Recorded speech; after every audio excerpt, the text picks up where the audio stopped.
against women, I would go on and on this kind of discrimination against women, including violence against women. And discrimination is part of the violence against women. And this, you have that in many parts of it's not a border problem. And then an issue, of course, the democratic deficits. You have democratic deficits everywhere. People are fighting to keep the power, to control it, not to share. Winner takes all. Because I'm in power, I have everything, I should remain in power forever. These kind of things they are not necessarily linked to border problems between countries.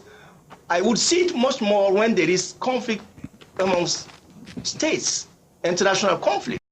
But when it comes to local conflicts, national or ethnic groups fighting against each other, this is rather a lack of rather a democratic deficit. I think we can go on and on.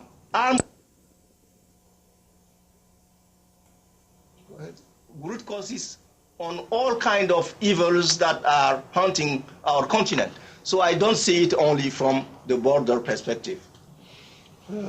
Thank you. We are going to be shifting into the Q&A portion, starting with Madison, and asking Madison to give us 2 questions simultaneously, and we'll answer them and then go on to Tinek. Over to Madison for 2 questions. Okay, thank you, Ambassador Kamal. Thank you, Director Mbaidjol. We have 2 questions. Kyle Morgan, I'm a freshman, political science major. A lot of the action taken on human rights tends to be in war zones and or less developed nations, while at the same time China, Russia, and the United States have deplorable human rights records. Could you explain why nothing is done to these countries due to their violations beyond their power in the Security Council and in the General Assembly? Which was the 3rd country that you mentioned? China, Russia, and? The United States. I see. Can I take this first and then you can? Yeah. I disagree totally with your enumeration of the countries who have violated human rights.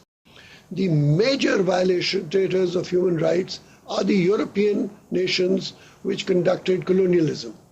And the #1 country in that list is Britain, which is by far the criminal of the millennium in the manner in which it damaged the whole world. It is European arrogance and intolerance which manifested itself both in the United States and in Africa and in Asia. That was the major human rights violation.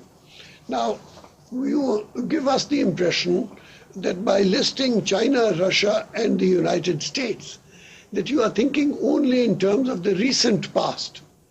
And if that is so, even in terms of the recent past, I think we have to rethink what is the meaning of human rights.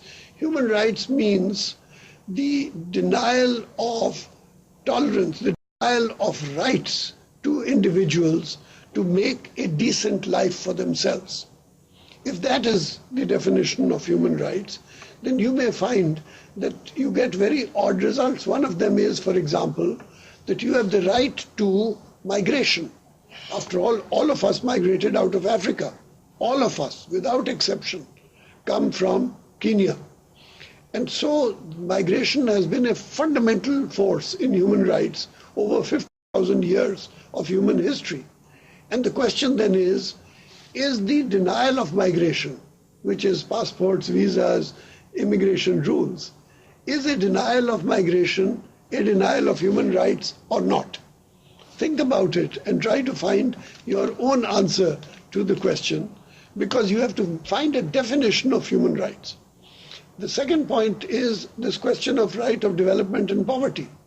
In other words, the right to food. 10 years ago, a photograph in the New York Times won the Pulitzer Prize. It was the photograph of a little girl, 6 months old, in Somalia, sitting on the floor and quite obviously about to die because of starvation, obviously.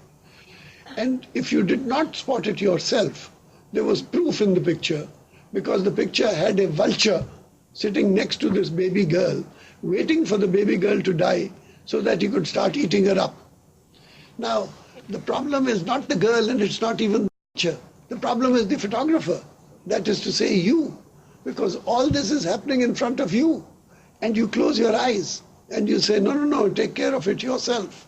That is our problem, that we have to be conscious of human rights.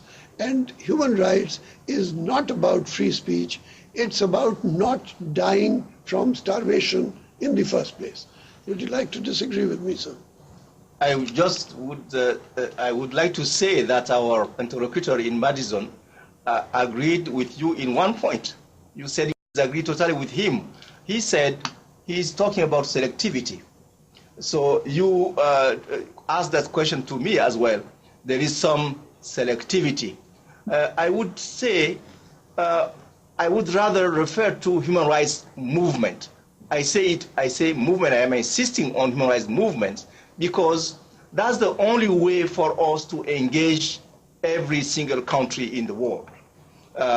We believe that this kind of movement would start from the bottom up.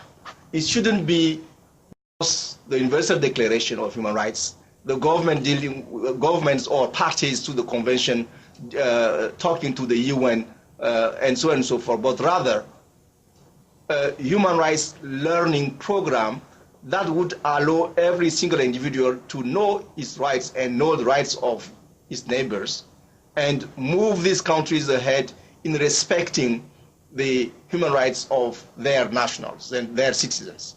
So by doing so, we would be able to grab more from all these countries that you have cited and to make sure that from the bottom, government would be questioned in their accomplishments. What are they doing?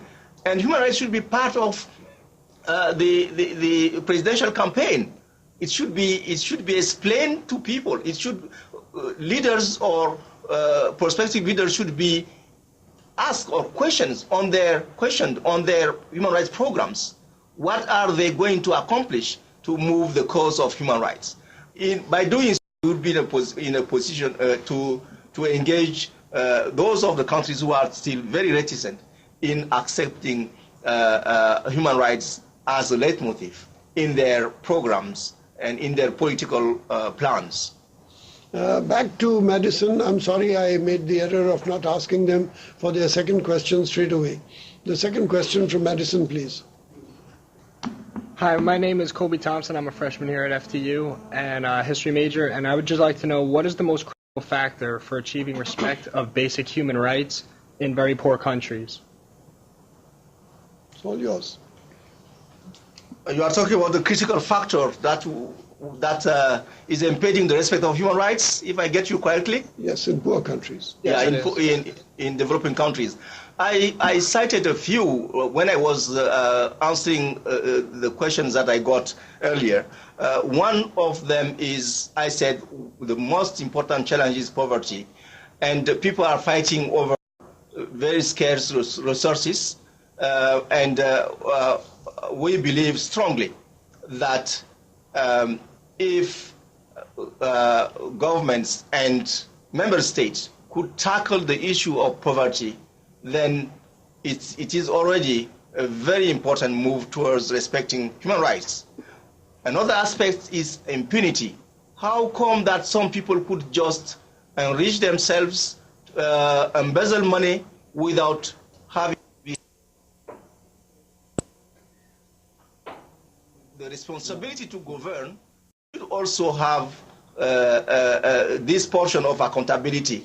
The lack of accountability vis-à-vis the population is part of the causes of human rights abuses in developing world. But there are many other problems.